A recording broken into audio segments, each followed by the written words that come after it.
Brought to you by TechnoSpark 20 series smartphones. I'm superhuman. 35% vote કરતા નથી. એ 35%માંથી 20% કોંગ્રેસના vote છે એવું માનીને ચાલીએ અને એમાંથી જો 20% મતદાન આપણે કરાવીએ તો હમણાં ઈવીએમનું પણ ટેન્શન કરવાનું રહેતું નથી. આ દેશની જનતા અને તમામ રાજકીય પક્ષો આવનારા દિવસોમાં લાખો લોકો સાથે સડક પર ઉતરવાની છે. એ દિવસે ઈવીએમનો પણ ઈલાજ કરીશું. પણ આજની ઘડી આ પ્રસંગ સુપેરે પાર પડે એના માટે બૂથ ઉપરના બબ્બર શેરો થઈ તમારા બૂથ ઉપર 50-100 વોટ વધારે કઈ રીતે પડે એના સિવાય તમારા જીવનનું આ 15 દિવસમાં બીજું કોઈ લક્ષ્ય હોવું જોઈએ નહીં. બસ આટલું કહેવા માટે તમારી વચ્ચે આવ્યો છું. ચંદનજીભાઈ આખું પાટણ એમને સદારામ બાપાના ભક્ત તરીકે ઓળખે છે. અત્યંત સજ્જન અને સંસ્કારી માણસ. જ્યારે ભારતીય જનતા પાર્ટીની સરકાર એ જય શ્રી રામ બોલનારા, નરેન્દ્ર મોદીની સભામાં પોસ્ટર ચોંટાડનારા, અમિત શાહની સભામાં પાથરણું પાથરનારા, રામ ભક્ત હિન્દુ ધર્મમાં આસ્થા ધરાવનારા પેજ પ્રમુખોનો પણ કોરોનામાં જ્યારે ઓક્સિજનનું ટીપું આપી શકતા નહોતા ત્યારે ચંદનજી ઠાકોરે સર્વ સમાજના 1,07,000 લોકોનો જમણવાર કરેલો. આ ચંદનજી ઠાકોરનું સલામ કરું છું, વંદન કરું છું. સાથીઓ, ગઈકાલે રામનવમી હતી. પેટ્રોલ, ડીઝલ, બેરોજગારી, મોંઘવારી, પેપર ફૂટવું, ઉત્તર ગુજરાતમાં પાણી નથી, આ બધું જ આપણે જાણીએ. છેલ્લે લોચું ક્યાં પડે છે? વાત જ્યારે ધર્મની આવે છે ત્યારે. એટલે ખાસ કહેવા માંગુ છું કે ગઈકાલે રામનવમી હતી.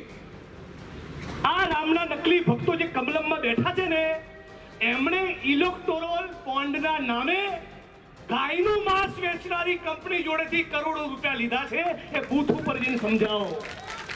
આ રામના નકલી ભક્તોનો ઓળખો. આ દેવી પૂજક, રાવણ, આદિવાસી, કોળી પટેલ, દલિત, ઠાકોર, ખેડૂત અને મજદૂરના દીકરાની વચ્ચે ધર્મના નામે તલવારોના ત્રિશુળો વેચશે અને 50,000 કરોડનો વહીવટ એ અમિત શાહના છોકરાને પકડાવશે. આમને ઓળખી લેજો. એટલે નેતા આપણે છૂટીને મોકલીએ છીએ આંગણવાડી રિપેર કરાવવા, પેપર ફૂટે ને એવી વ્યવસ્થા બનાવવા, આપણા પીએસસી અને સીએસસીમાં એમઆરઆઈ અને સીટી સ્કેનનું મશીન આવે એટલા માટે, વડગામના મુક્તેશ્વર ડેમના કર્માવત તળાવમાં નર્મદાના નીર આવે, ઉત્તર ગુજરાતના ભૂગર્ભ જળ ઊંચા આવે એટલા માટે. એના માટે નથી મોકલતા કે ગાડીઓ કરીને બધાને અજમેર ચાદર ચડાવવા લઈ જઈએ, ગાડીઓ કરીને બધાને ફલાણા મંદિર ઉપર લઈ જઈએ. નેતાનું કામ નથી. રાજકીય પક્ષોએ અને નેતાઓએ લોકોની ધાર્મિક આસ્થામાં ડાપણ કરવાની જરૂર નથી. જે રામમાં માને છે માને જ છે, જે રહીમમાં માનવું એ રહીમમાં માને, જેને નાનકમાં માનવું નાનકમાં માને, જેને કબીર અને બુદ્ધમાં માનવું હોય કબીર અને બુદ્ધમાં માને, અને ભગતસિંહ અને મારી જેમ જે નાસ્તિક હોય એને પણ નાસ્તિક હોવાની આ દેશનું બંધારણ છૂટ આપે છે. નેતાને આપણે મોકલીએ છીએ તમારા અસ્તિત્વના પ્રાણ પ્રશ્નોના નિરાકરણ માટે. અને એટલા માટે પાટણ અને ગુજરાતની ધરતીને ફરી વિનંતી કરું છું. અને રામ નવમી હતી એટલે કબીર સાહેબની પંક્તિ યાદ આવે છે. સંત કબીરે કહેલું कि हिंदू कहे थे राम हमारा, मुसलमान रहमाना. हिंदू कहे थे राम हमारा, मुसलमान रहमाना. आपस में दोनों लड़ाई मरत है, मर्म कोई नहीं जाना. साधु जग बोराना. આ કરોડો ને અરબોના બંડલમાં રાજતા શું થયું? 25,000 કરોડ 2003ની સાલમાં નરેન્દ્રભાઈના જીગરજાન મિત્ર ગૌતમ અદાણીના ગજવામાં હતા. કેટલા? એની સંપત્તિ હતી 25,000 કરોડ. અને 20 વર્ષમાં તમારી આવક ના વધી, ખેડૂતોની આવક ના વધી, મધ્યમ વર્ગની આવક ના વધી, ગરીબ વર્ગ ગરીબી રેખાની ઉપર ના આવ્યો. પણ ગૌતમ અદાણીની આવક 7,47,000 કરોડ થઈ ગઈ. બોલો જય શ્રી રામ. આ કરી નાખ્યું તમારું રામ રામ કરી. મુકેશ અંબાણીની આવક વધી કેટલી? 7,54,000 કરોડ. કાકા સાંભળો છો ને? 7 કરોડ નહીં, 70 કરોડ નહીં, 700 કરોડ નહીં, 7,000 કરોડ નહીં, 70,000 કરોડ નહીં. ગુજરાતની વિધાનસભામાં પસાર થયેલું બજેટ 3 લાખ કરોડ, એનાથી ડબલ, અને એમાં બીજા 1.5 લાખ કરોડ ઉમેરો એટલા 7.5 લાખ કરોડ એક મુકેશ અંબાણીના ગજવામાં પડ્યા છે. ભાગલા પડાવનારી રાજનીતિને સમજો, બાકી આવનારી પેઢી આપણને માફ નહીં કરે. બાકી પેપર ફૂટતા રહેશે અને ઉત્તર ગુજરાતના ભૂગર્ભ જળ ઊંડા રહેશે. એટલે બધું ભૂલી, જેને ફરી કહું છું, શ્રદ્ધા મારી શેમાં આસ્થા છે એમાં કોઈએ રાજકીય પક્ષે દાપણ કરવાની જરૂર ખરી? આ દેશના દરેકે દરેક તાલુકાના દરેકે દરેક ગામમાં રામનું મંદિર છે. અને એટલે જ કબીર સાહેબની વાણી સાથે મારી વાણીને વિરામ આપીશ કે કબીર સાહેબ કહે છે કે એક રામ દશરથ કા બેટા दूजा जो घट घट में बैठा. क्या बात है? एक राम दशरथ का बेटा. हमने खाली आरएसएस ने भाजप वाला 52 વર્ષ તિરંગો નહીં લહેરાયો, સ્વતંત્રતાના આંદોલનમાં ભાગ નહીં લીધો. ગાંધી, સરદાર ભગતસિંહ, સુખદેવ, રાજગુરુ, ડોક્ટર આંબેડકર, સુભાષચંદ્ર બોઝ સાથે ગદ્દારી કરી. અંગ્રેજો જ્યારે શોધતા હતા ભગતસિંહ ક્યાં મારે ગોળી મારી દેવી છે, આરએસએસ વાળા કેવા જતા પેલી લાઈનમાં બેઠા છે. આમને ઓળખી લેજો.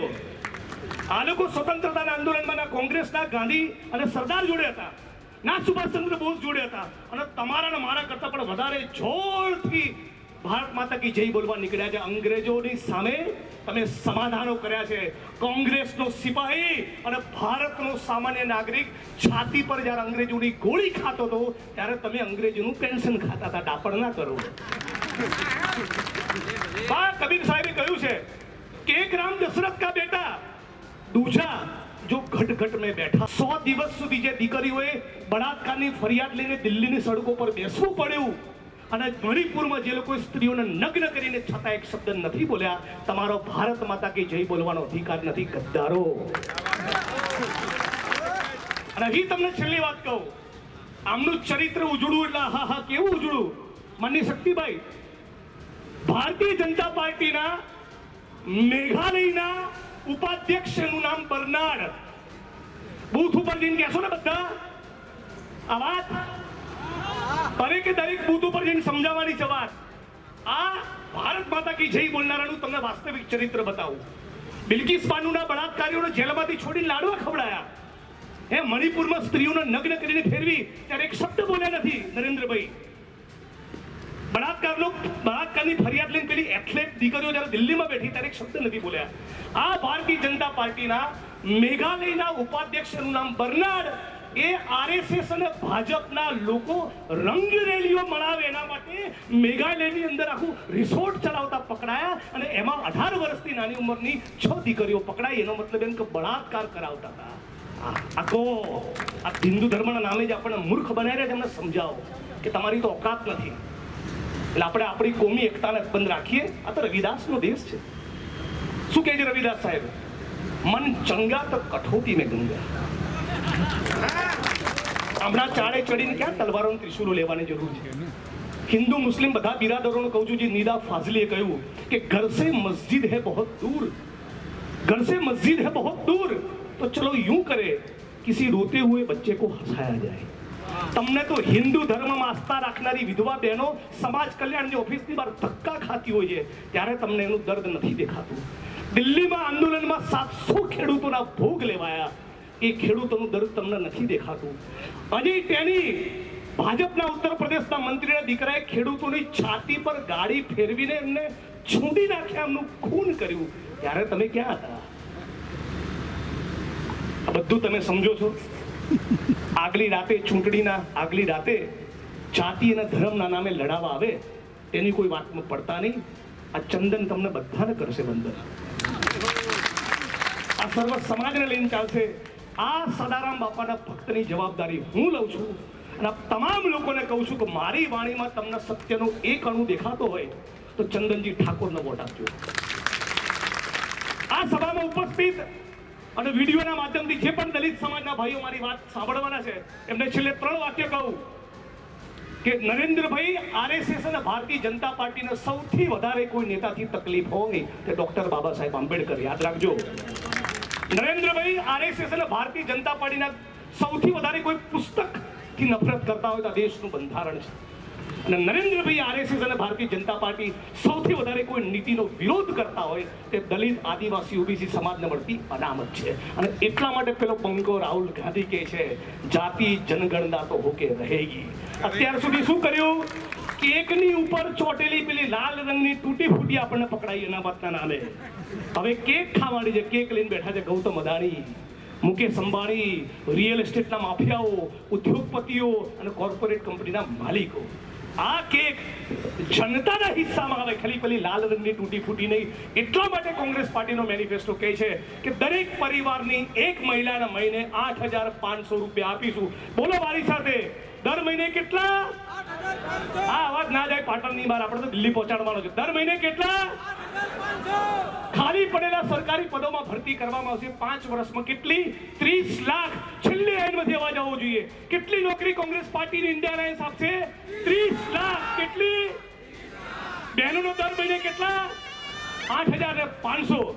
આ કોંગ્રેસ પાર્ટીનો મેનિફેસ્ટો એ સર્વ સમાજને લઈને ચાલે છે. સ્વતંત્રતાના આંદોલનનો નારો હતો, હિન્દુ, મુસ્લિમ, શીખ, ઈસાઈ, ભારત માં કે 4 સિપાહી. આટલી વાત આપણા ઘરે ઉતરશે એવી વાત હું સમજુ છું. આપ સૌને ફરી અપીલ કરું છું, ચંદનજી ઠાકોરને ભારી મતોથી જીતાડો. વડગામના ભાઈ બહેનોને કહું છું કે મારો રંગ તો જ આમશે જો મારા કરતાં વધારે વોટ વડગામમાંથી ચંદનજીભાઈ ઠાકોરને મળે. આપ સૌનો ખૂબ ખૂબ આભાર.